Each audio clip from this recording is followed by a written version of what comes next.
जमीन पर खड़े होकर आपको ये बताना जरूरी समझता हूं कि आप जानते हैं कि जब से बीजेपी की सरकार बनी 2017 से 2020 के दरमियान में 6,775 एनकाउंटर हुए, 6,475 एनकाउंटर हुए, जिसमें से मरने वालों की तादाद 37% मुसलमानों की 37% मुसलमानों की थी।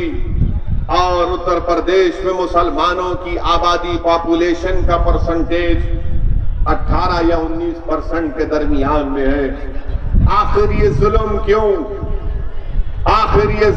हो रहा है कि एक देश के बड़े प्रदेश का मुख्यमंत्री कहता है कि ठोक दो, ठोकने से जुर्म या क्राइम का खात्मा नहीं होता।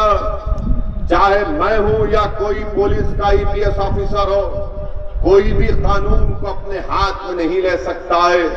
मगर इस ठोक दो की पॉलिसी ने देख लिया कि 6,475 एनकाउंटर में 37% जिन लोगों को गोली मारकर हलाक कर दिया गया वो मुसलमान थे। बताइए मेरे अजीज दोस्तों और बुजुर्गों, क्या ये हुकूमत संविधान के तहत काम कर रही है? क्या उत्तर प्रदेश में रूल ऑफ लॉ है या रूल बाय गन है? इसका फैसला यकीनन उत्तर प्रदेश की जनता करेगी। मेरे अजीज दोस्तों और बुजुर्गों, आज बड़ी बड़ी बातें की जाती हैं, मगर मैं आपको याद दिलाना चाहता हूं कि उत्तर प्रदेश में बल्कि पूरे मुल्क में CAA NPR NRC के खिलाफ एहतजाज हुआ। हम सब ने मिलकर एहतजाज किया इसलिए कि वो कानून भारत के संविधान के खिलाफ था। वो कानून राइट टू इक्वालिटी, मसावात और बराबरी के खिलाफ था। पार्लियामेंट में जब इस पर बहस हो रही थी तो मैंने बीजेपी के 300 सांसद के सामने खड़े होकर भारत के संविधान की दलाइल को देकर यह बताया कि मजहब के नाम पर सिटीजनशिप का कानून नहीं बन सकता। मजहब के नाम पर आप मुसलमानों से सिटीजनशिप नहीं छीन सकते। और मैंने पूरी पार्लियामेंट में सांसद में खड़े होकर उसको काला कानून करार दिया और उस काले कानून की कॉपी को फाड़ा।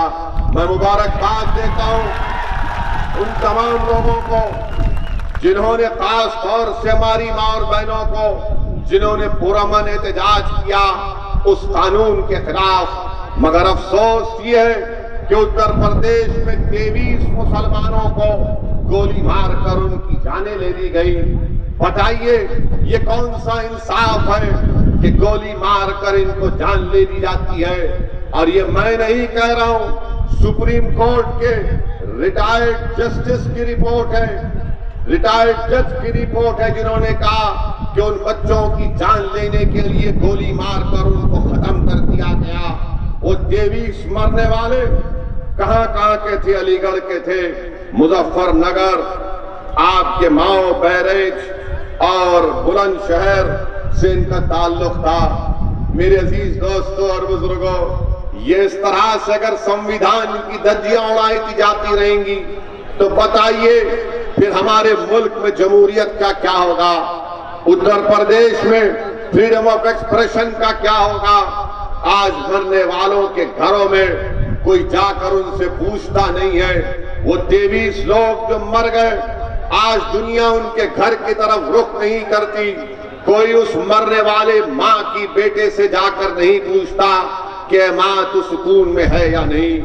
मरने वाले बेटे के बाप के पास कोई जाकर उससे पूछता नहीं है कि चचा आपकी जिंदगी कैसे गुजर रही है। अल्लाह ही बेहतर जानता है कि जिन लोगों की जानें चली गई आज उनके घर में कितना गम होगा, कितनी तकलीफ और कर्ब में अपनी जिंदगी गुजार रहे हैं। मगर मैं आपको ये बात बताने आया हूं कि याद रखो मेरे अजीज दोस्तों और बुजुर्गों, इस मुल्क और इस मुल्क के संविधान को बचाने के लिए हमको अपनी जान के नजराने भी देना पड़े तो हम देते रहेंगे।